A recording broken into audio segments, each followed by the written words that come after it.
Patriot Racing's slogan is better, smarter, faster. This doesn't necessarily mean better, smarter, and faster against other teams, but it just means better, smarter, and faster than how we were the year before. We're constantly trying to improve and grow ourselves. There's a lot of competition on the track this year, and one of those teams that is on the track is the Bob Jones Blue Team, which had named their car the Rival. In order to compete with their car directly, we decided to name our car the Flash, because that is the arch enemy of the Rival on a TV show.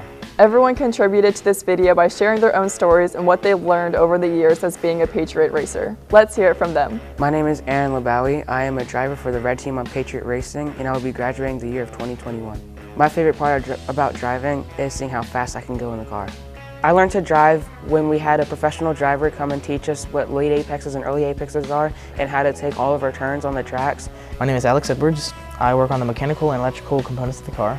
I will graduate in the year 2021. My name is Ben Runyon, and I program the data logger and work on mechanical aspects of the car, and I'll graduate in 2019. This year, I established a formal purchase order so that we were able to get our parts that we need in on time, and this also helps us stay within budget. My name is Jacob Hosniger, and I focus on all aspects of the car, but I mainly focus on budgeting and marketing. I will graduate in the year 2019. My name is Elizabeth Kasperzak, and I'm on the Patriot Racing Red Team. I'll graduate in 2019. Off the track, I designed the rear end brackets and the transceiver holder with CAD software. I've also organized our time management and our progress with a weight reduction log and a practice log. My name is Rashish Narahari, and I will graduate in 2020. Even though I've worked on so many aspects of the car, my favorite is electrical because I get to work on soldering wires and organizing the wires in the back trunk. My name is Rachel Young. On Patriot Racing, I helped out with the body, and I'll be a new driver this year, and I'll be graduating in the year of 2021. My name is Jared Harris, and I'm one of the mechanical engineers for the Patriot Racing Red Team, and I graduate in the year of 2019. Another part of my job on the team is that we get to have a 3-step push start to our races. So since I benched 315, I'm the pusher. The very first year I started Greenpower, I wasn't even sure about engineering. I didn't know a lot about it. Very first year on Greenpower, I was getting mentored, and now I'm the mentor teaching people new aspects of engineering and how they can better their education on it. The big thing I learned at Greenpower this year was how to calculate motor energy consumption. Power is volts times amps. For example, on our car, 24 volts times 16 amps is 384 watts. Energy is power times time. For example, if you take that 384 watts and multiply it times a 1.5 hour race, you get 576 watt hours. If you're wondering how much it costs to run a car for an hour-and-a-half race, the cost is the energy times the energy cost. That's 576 watt hours times 8 cents per kilowatt hour equals about a nickel to run the car for an hour-and-a-half race.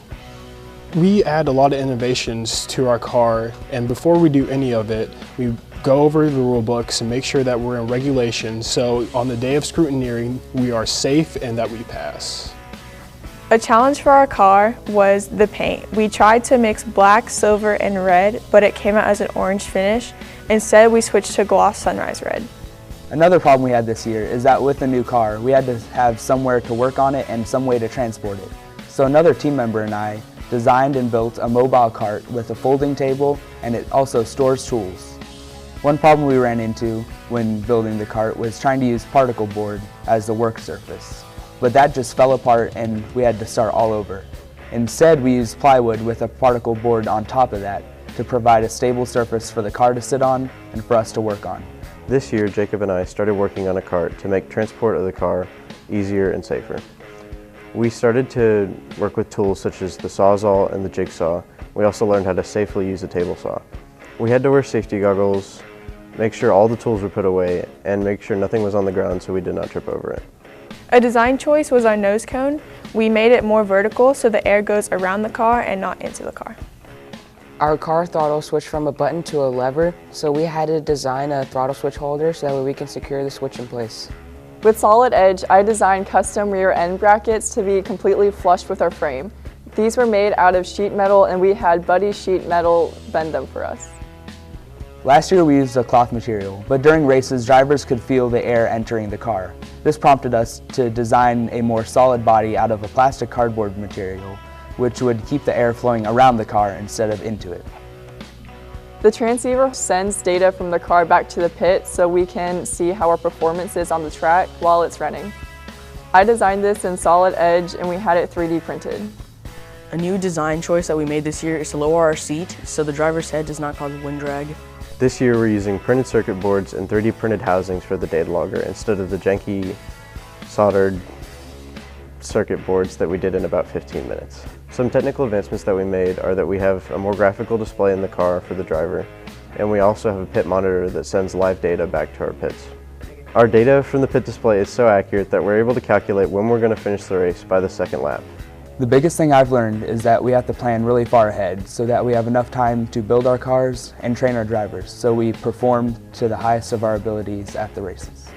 Our marketing strategy is to use social media to shout out different companies so that we can give recognition to those who have given us money. We're so appreciative of our sponsors over the years because of how they've helped us grow. We'd like to thank Siemens, MTSI, Northrop Grumman, Huntsville National Space Club, and Litters McLarty for all their support. Because of them, we can be better, smarter, and faster.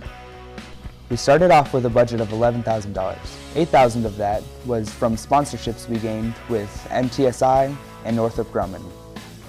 The other $3,000 was rollover cash from the year before, with sponsors such as AdTran and SDI.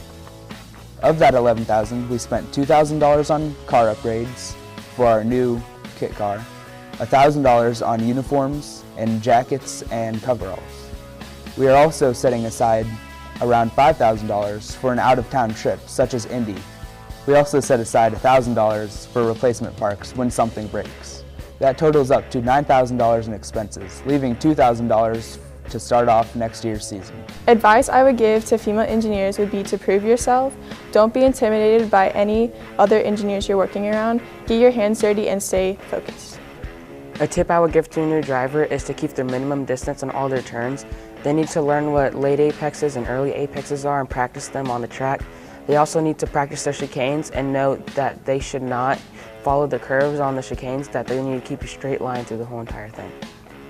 Electrical is difficult. For a new team, I would recommend doing it piece by piece. Start with something like the horn, and then the brakes, and then work your way up to stuff more difficult like the power to the motor. Keep your trunk organized by color coding your wires and using zip ties to keep them in their place. That way you can easily find problems and fix them.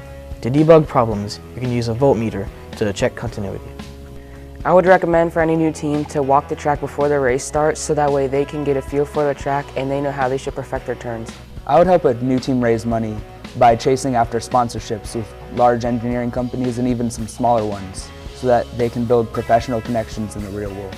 I would tell a new team the most important thing is time. You have to build the car, you have to test it, and you have to teach your drivers how to drive it. If a new team was just getting started and their lead drivers needed some tips, I would tell them that you need the perfect balance between caution and aggression. A tip I would give to new teams is to work on their pit stops so they can get back on the track as fast as possible by organizing rules that people are going to have in the pits. It's so discouraging to see other teams not be able to finish at races. Because we've been through it all, winning and crashing, we've started Greenpower's first ever onboarding program. Currently, we help at 2 elementary schools twice a week. We learn leadership skills and they can race. Patriot Racing is more than just building and racing our car. We go to different team dinners, we go to Veloce, which is a go-kart racing track, and we've even been to plenty of museums. This helps us tighten our bond, and we've even considered each other family for a long time now. This is what drives us to be better, smarter, and faster. Thank you for your time, and I appreciate you watching our video.